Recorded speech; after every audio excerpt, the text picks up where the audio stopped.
Hello everyone, welcome to library science notes. अगर आप channel पे नए हैं तो मैं आपको बता दूं कि बीलिब और एमलिब के जो स्टूडेंट्स हैं उनका जो स्टडी कंटेंट है वो इस चैनल पे अवेलेबल है। और साथ ही एक प्लेलिस्ट है जो आपको ये बताती है कि एक्चुअल लाइफ में आपको जो काम करना है वो किस तरीके से होगा। प्लेलिस्ट का नाम है प्रैक्टिकल वर्क इन लाइब्रेरी। तो चैनल को एक बार विजिट करें, एक्सप्लोर करें प्लेलिस्ट में क्या क्या चीज़ें हैं, एंड आई होप आपको अपने काम के लिए कुछ ना कुछ ज़रूर मिल जाएगा। अगर आप स्टूडेंट हैं तो आप प्लेलिस्ट को आगे के लिए सेव ज़रूर कर लें, क्योंकि आप आज नहीं तो कल काम तो ज़रूर करेंगे, लाइब्रेरियन ज़रूर बनेंगे। आज का जो वीडियो है ये पार्ट 2 वीडियो है। पार्ट 1 क्या है, तो वो है हाउ टू ऑर्डर बुक्स और how to place order for new books. इसको आप देख सकते हैं स्क्रीन पे, आपको एक थंबनेल भी दिख रहा होगा। ये एक वीडियो है जो मैंने पहले प्रोवाइड किया था, इससे बहुत सारे लोगों को हेल्प मिली है, जिससे उनका काम ईज़ी हो गया। मुझे बहुत अच्छा फीडबैक मिला है, तो मैं इसका एक पार्ट 2 प्रोवाइड करा रही हूँ। पहला वाला जो था वो एक स्कूल या प्राइवेट स्कूल के कॉन्टेक्स्ट में था कि किस तरीके से आप वहाँ पे बुक्स को ऑर्डर कर सकते हैं। आज का ये जो वीडियो है ये स्पेसिफिकली कॉलेज और यूनिवर्सिटी लाइब्रेरीज़ के लिए है, जहाँ पे बल्क में ऑर्डर प्लेस होता है। तो वहाँ पे क्या क्राइटेरिया रहता है, आप किस तरीके से बुक्स के लिए ऑर्डर बनाते हैं, उसको प्लेस करते हैं, उन सारी चीज़ों को हम डिस्कस करेंगे। देखिए, सबसे पहले मैं आपको ये बता दूँ कि ये जो वीडियो है, ये किन लोगों के लिए इम्पोर्टेंट है। जो लोग पहले से काम कर रहे हैं, वो तो सब कुछ जानते हैं, क्या प्रोसीजर है, कैसे काम करने होते हैं। जो नए हैं, जिनको नहीं मालूम है, जिनकी अभी-अभी जॉइनिंग हुई है, ये वीडियो उनके लिए बहुत यूज़फुल है। तो जो लोग काम कर रहे हैं, अब मान लीजिए कि आपके जो सीनियर्स हैं, उनको 8 साल, 10 साल, 5 साल हो चुके हैं, तो वो रिपीटेडली वो प्रोसेस को फ़ॉलो कर रहे हैं। जब पहली बार उनके सामने भी ये सिचुएशन आई होगी कि you have to place an order for new books, तो उन्होंने किसी से कंसल्ट किया होगा, अपने किसी सीनियर से बात की होगी या संस्था को कहा होगा कि जी कैसे करना है, हमें तो नहीं पता। तो उन्होंने उनको गाइड किया होगा कि ऐसे-ऐसे करके आप काम कर सकते हैं। अब आज के टाइम में क्या सिचुएशन है कि बहुत सारे बच्चे ऐसे हैं जिनके पास में कोई है नहीं जिससे वो पूछ सकें कि मैं इस काम को कैसे करूँ? तो उस केस में लाइब्रेरी साइंस नोट्स की तरफ से मेरी एक कोशिश है कि जो नए बच्चे हैं उनकी हेल्प हो सके, उनको प्रॉपर गाइडेंस मिल सके कि उनका काम आसान हो जाए। तो अगर आपके जानने में भी कुछ नए लोग हैं, जो अभी-अभी अपना काम स्टार्ट कर रहे हैं, तो उनके साथ में ये वीडियो ज़रूर शेयर करें, उनके लिए भी हेल्पफुल रहेगा। तो स्टार्ट करते हैं। देखिए, अब आपने एक सिनेरियो इमेजिन करना है कि आपने एक लाइब्रेरी जॉइन की है। अगर आप कॉलेज में हैं, तो कॉलेज की लाइब्रेरी को इमेजिन कर लीजिए, किसी कैंपस का पार्ट है, किसी यूनिवर्सिटी का पार्ट है। तो इन जगहों पे क्या होता है, यहाँ पे जो ऑर्डर प्लेस होता है बुक के लिए, वो हमारी यानी लाइब्रेरियन की या किसी लाइब्रेरी स्टाफ की मर्ज़ी से नहीं होता है, वो ऑर्गेनाइज़ेशन की रिक्वायरमेंट पे बेस्ड होता है। अब कॉलेजेस में भी 2 तरह के कॉलेज होते हैं, 2 तरीके की यूनिवर्सिटीज़ होती हैं, एक तो प्राइवेट और दूसरी गवर्नमेंट। तो दोनों में थोड़ा-थोड़ा सा डिफ़रेंस होता है, हम उसकी भी बात करेंगे। 3 कंडीशंस होती हैं बुक्स के लिए ऑर्डर प्लेस करने की। पहली होती है जिसमें हम हर एक सेशन के स्टार्टिंग में ऑर्डर प्लेस करते हैं, यानी बहुत सारी संस्थाएँ ऐसी हैं, बहुत सारे कॉलेजेस, यूनिवर्सिटीज़ ऐसी हैं, जो हर एक सेशन के यानी ईयरली बेसिस में बुक्स को परचेज़ करती हैं। तो जो नया सेशन स्टार्ट होने वाला होगा, उसके जस्ट पहले वो किताबें मँगा लेती हैं। दूसरी कंडीशन ये होती है कि आपका जो संस्था है, वो एक नया कोर्स स्टार्ट करना चाह रहा है, तो उसके लिए आपको कोर्स से रिलेटेड नई बुक्स ऑर्डर करनी होती हैं। तीसरी कंडीशन है मिड सेम, यानी कि आपका जो सेशन चल रहा है उसमें अचानक से आपके कोई जो सीनियर हैं, कोई एचओडी हैं, डायरेक्टर हैं, जो भी हैं, कोई हायर अथॉरिटी है या कोई टीचर हैं जिन्होंने ये बोला कि अर्जेंट बेसिस पे कोई एक बुक के लिए ऑर्डर प्लेस करना है, तो आपको वो मँगाना पड़ेगा। अगर कोई अथॉरिटी पर्सन ये कहता है कि ये वाली बुक ऑर्डर करनी है, तो आप उनको ये नहीं कह सकते हैं कि सर हम नेक्स्ट सेशन में मंगवा लेंगे। अगर पॉसिबल है तो आप कह सकते हैं, अदरवाइज़ आपको तुरंत ही ऑर्डर प्लेस करना होता है। लेकिन उसके लिए भी फॉर्मेट आपको यही सारे प्रोसीजर फॉलो करने होते हैं। ऐसा कभी मत कीजिएगा कि आपको बोला गया है कि आप बुक मँगा लें और आप तुरंत अपने खर्चे पे या अपने बिहाफ़ पे आपने बुक मँगा ली। हो सकता है कल को जो अथॉरिटी पर्सन आपको बोल कर के गए हैं, वो भूल जाएँ कि उन्होंने आपको ऐसा कुछ कहा था। या हो सकता है बाद में उनको ये लगे कि नहीं, ये बुक तो इतनी भी नेसेसरी नहीं थी और आपने मँगवा लिया।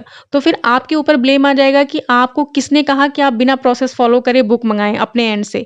इसलिए अपने आप को सेफ रखने के लिए प्रोसीजर हमेशा फ़ॉलो करें। कागज़ी कार्रवाई यानी हर एक पेपर वर्क बहुत ज़रूरी होता है, ताकि आप सेफ रहें। वरना लास्ट में जब आपका टेन्योर पूरा होने वाला होगा या आप स्विच कर रहे होंगे, तो ये सारी चीज़ें वहाँ पे प्रॉब्लम करती हैं। जब तक आप वहाँ पर हैं तब तक कुछ नहीं होगा। जब आप जॉब स्विच करने लग जाएँगे, तब हर एक चीज़ का जो है वहाँ पे सारी चीज़ें वो लोग बैलेंस करने के लिए फिर प्रॉब्लम क्रिएट करते हैं। अब जब आपको ये पता चल गया कि किस कंडीशन में हमको बुक्स के लिए ऑर्डर प्लेस करना होता है, तो अब ये समझिए कि आप किसी कॉलेज लाइब्रेरी में या यूनिवर्सिटी में जहाँ भी आप काम कर रहे हैं, वहाँ पे 5 डिपार्टमेंट्स हैं। ज़्यादा भी हो सकते हैं, हम मान लेते हैं कि 5 डिपार्टमेंट्स हैं। 5 डिपार्टमेंट का मतलब ये है कि 5 अलग-अलग कोर्सेज़ जो है, वो आपके ऑर्गनाइज़ेशन जो है वो ऑफ़र करती है। तो आप क्या करेंगे, आपके पास में आपकी जो मैनेजमेंट है, जो इसके लिए ज़िम्मेदार है, वो आपको बोलेगा कि भई नई बुक्स मँगानी है। आप खुद से नहीं कहेंगे, आप अपनी तरफ से रिक्वायरमेंट दे सकते हैं, सजेशन दे सकते हैं, लेकिन एट द एंड जो मैनेजमेंट होता है, वही रिस्पॉन्सिबल होता है। तो जब आपको ऊपर से ऑर्डर मिलेगा, आपकी हायर अथॉरिटीज़ से कि आपको बुक्स ऑर्डर करनी है, तब आप रिक्विज़िशन फॉर्म बनाएँगे। फर्स्ट स्टेप है रिक्विजिशन फॉर्म, यानी कि क्या, एक फॉर्मेट होता है जिसको आप रिक्वायरमेंट फॉर्म भी कह सकते हैं। तो इसमें आपको 4 से 5 मैंडेटरी कॉलम्स बनाने होते हैं। आप इसके लिए एक फॉर्मेट के लिए देख सकते हैं, ऑनलाइन भी अवेलेबल हैं बहुत सारी चीज़ें, और इस तरीके का भी कुछ होता है। तो इसमें क्या चीज़ें लिखनी होती हैं, एक होता है टाइटल, बुक का टाइटल लिखा जाएगा, पब्लिकेशन, कौन-सी पब्लिकेशन हाउस इसको पब्लिश कर रही है, इसकी कॉस्ट क्या है और आपको इसकी कितनी नंबर ऑफ कॉपीज़ चाहिए।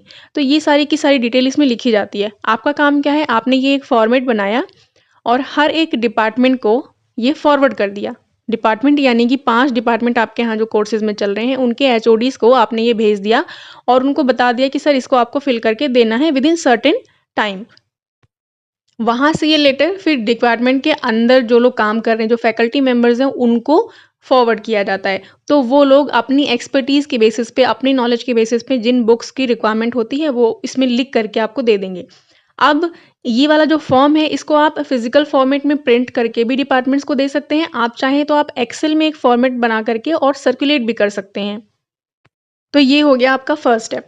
अब जब आपके पास में ये फॉर्म फिल होकर के वापस आएँगे, तब आपका सेकंड स्टेप आता है, which is compilation of the sheets, यानी आप एक कंबाइन लिस्ट बनाते हैं। आपने हर एक डिपार्टमेंट को ये जो फॉर्म फॉरवर्ड किया था, जब वो आपके पास आता है, तो फिर आप क्या करते हैं, आप एक एक्सेल की शीट प्रिपेयर करते हैं, हर एक डिपार्टमेंट का डेटा लेकर के। आपने डिपार्टमेंट वाइज़ उसमें मेंशन कर दिया कौन से डिपार्टमेंट का क्या डेटा है, लेकिन आपने एक ही एक्सेल के उसमें बना लिया, ताकि आपको आगे के लिए चीज़ों में काम करना ईज़ी हो जाए।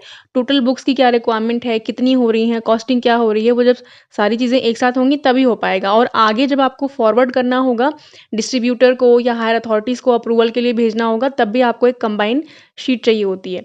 तो अब आप ये लिस्ट बनाने से पहले क्या करेंगे, जितने भी आपके पास रिक्वायरमेंट आई है, सबसे पहले आपको अपना जो एक्सेशन रजिस्टर है, उसमें चेक करना है कि जो बुक्स लिखी हैं, क्या आपके पास वो टाइटल्स पहले से अवेलेबल हैं? अगर वो अवेलेबल हैं, तो उसकी जानकारी टीचर को दी जाए। हो सकता है उनको मालूम ना हो, इसलिए उन्होंने लिखा है, या क्या उसकी और एडिशनल कॉपीज़ की रिक्वायरमेंट है।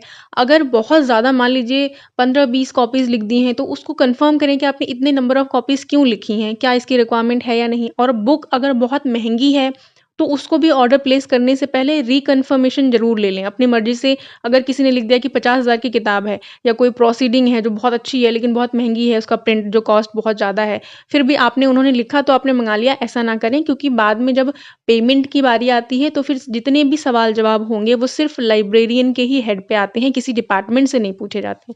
तो आप एक बार पहले कन्फर्म करवा लें कि अगर बुक बहुत महँगी है, तो क्या इसका कोई सप्लीमेंट हम मँगा सकते हैं? क्या इसके रीडर्स सच में इतने हैं हमारी लाइब्रेरी में, बच्चे पढ़ेंगे, या ऐसा तो नहीं कि सिर्फ़ आप एक पर्सन के लिए और 50,000 की बुक मँगा लें।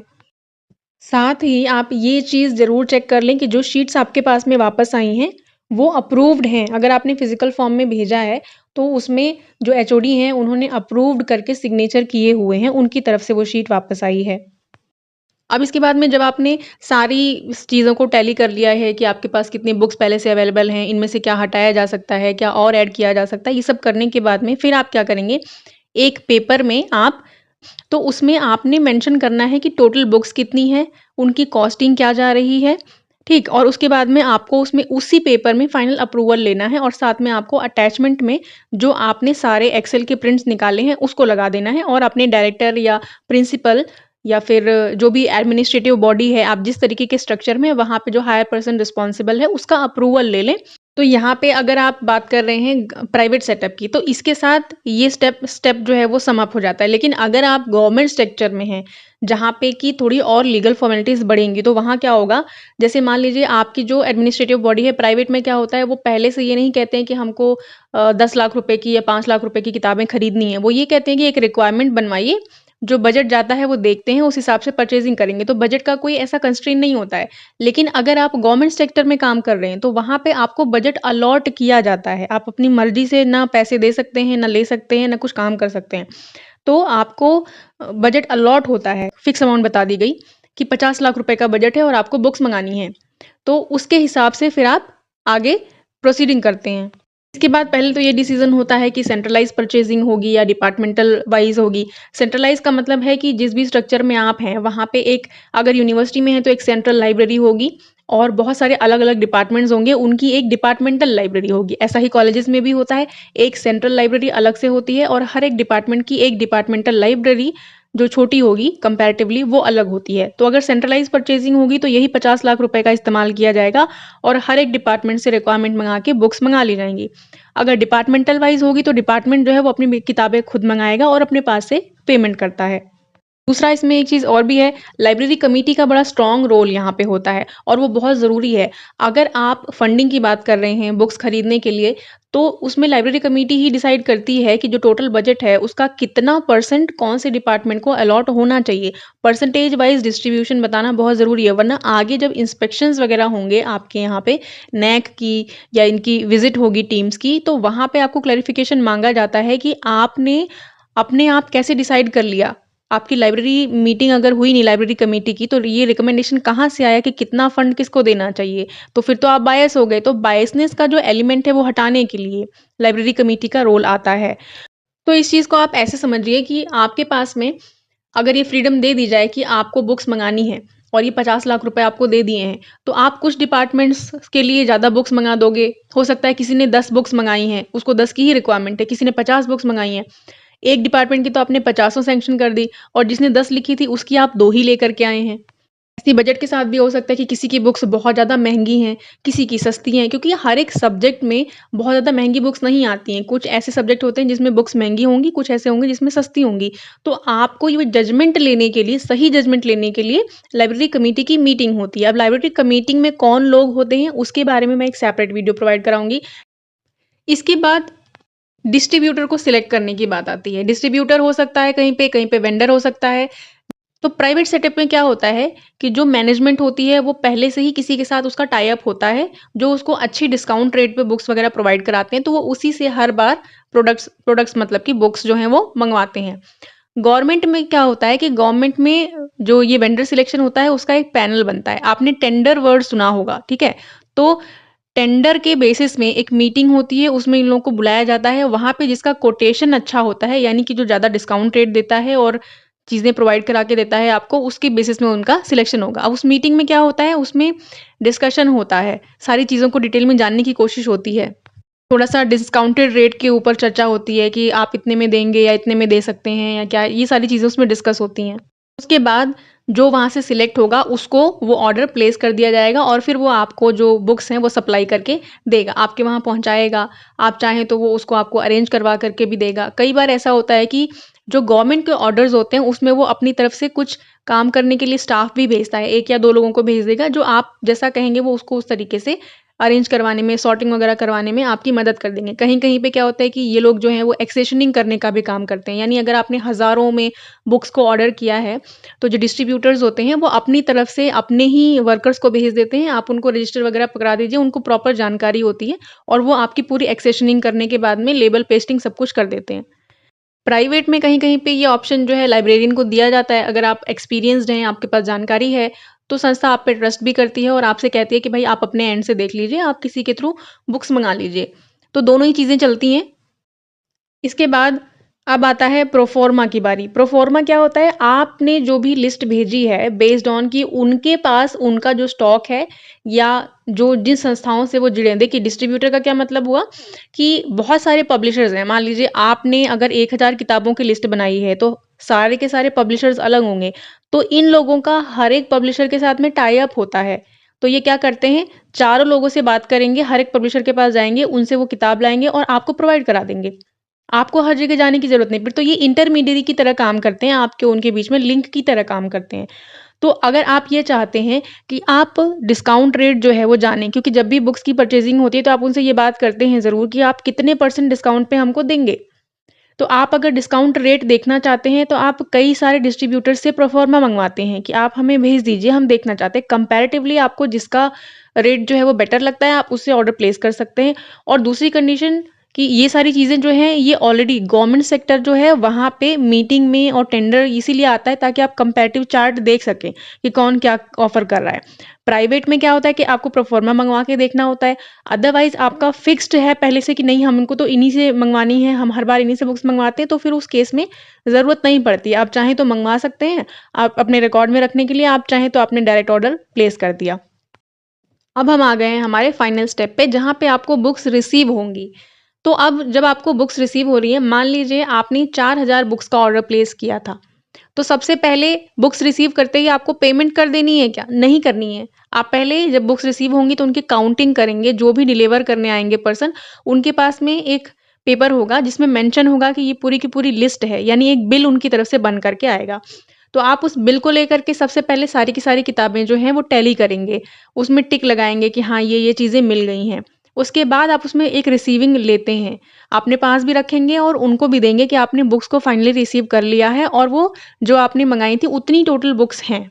फिर आप एक्सेशनिंग करने का काम करते हैं क्योंकि हर एक किताब को इंडिविजुअली कैसे चेक किया जा सकता है, जब आप एक्सेशनिंग करते हैं, तभी हो पाता है। तो जब आपका एक्सेशनिंग का प्रोसेस पूरा हो जाता है, उसके बाद फाइनल पेमेंट होता है। यही रूल है, लेकिन बहुत सारे प्राइवेट संस्थान ऐसे हैं जो कि अपने ट्रस्टेड सोर्स से मंगाते हैं और बार-बार उन्हीं से रिपीटेडली बुक्स मंगाते हैं, तो बहुत सारे केसेस में वो लोग 50% पेमेंट पहले कर देंगे, तो कहीं पे 100% भी पहले हो जाता है। वो कोई बड़ी बात नहीं है, वो डिपेंड करता है आपके जजमेंट के ऊपर। लेकिन जो गवर्नमेंट सेक्टर है, उसमें बुक्स रिसीव होने के बाद जब एक्सेशनिंग कंप्लीट होती है, तो ही पेमेंट किया जाता है। अब आपका एक्सेशनिंग का प्रोसेस शुरू होता है। सबसे पहले आप क्या करते हैं, आप सॉर्टिंग करते हैं बुक्स की। यानी पहले आप डिपार्टमेंट वाइज़ बुक्स को अलग रख लीजिए। उसका आधार होगा जो आपको बिल रिसीव हुआ है वो और जो आपने ऑर्डर तैयार किया था वो, दोनों को मिला करके। तो आपने 5 डिपार्टमेंट के लिए बुक्स मँगाई हैं, पाँचों को अलग-अलग पहले सब्जेक्ट वाइज़ बाँट लीजिए। उसके बाद हर एक डिपार्टमेंट में इंडिविजुअली चेक करेंगे कि कौन-कौन सी बुक्स आई हैं, कौन-सी रह गई हैं। अगर 4000 मँगाई थी तो क्या हमको 4000 मिली हैं या 3500 ही मिली हैं? सॉर्टिंग कर लिया आपने अलग-अलग subject wise, department wise, title wise कि एक ही टाइटल की हो सकता है 10 किताबें मँगाई हों, तो सबको इस तरीके से आपने एक साथ रख लिया। उसके बाद आपने रजिस्टर में एंट्री करी, एक्सेशन नंबर उसको दे दिया। एक्सेशन नंबर मिलने के बाद आप उसका बारकोड जनरेट कर सकते हैं। आपने बारकोड निकाला, साथ में अब आपने बुक में बारकोड भी लगा दिया, आपने ड्यू डेट स्लिप लगा दी, बुक पॉकेट लगा दी, ओनरशिप स्टिकर लगा दिया, सब कुछ हो गया। अब आपने बुक्स को शेल्फ में डाल देना है। आपने अरेंजमेंट कर दिया, सब कुछ प्रॉपर हो गया आपका। आप सैटिस्फाइड हैं कि हमने जो मँगाया था वो हमको मिल गया है, उसके बाद आप पेमेंट कर देते हैं। तो ये पूरा का पूरा प्रोसेस है कि किस तरीके से आपको कॉलेज या यूनिवर्सिटी या फिर किसी भी हायर इंस्टीट्यूशन के लेवल पे बुक्स को ऑर्डर करना होता है, ये प्रोसेस है। मैंने अपनी तरफ से आपको हर एक चीज़ बता दी है। अगर आपको कुछ और ऐड ऑन करना है जो शायद मुझसे रह गया हो या आपकी कोई और क्वेरी हो इसमें से किसी भी चीज़ को लेकर के, तो आप कमेंट के माध्यम से पूछ सकते हैं। Thank you.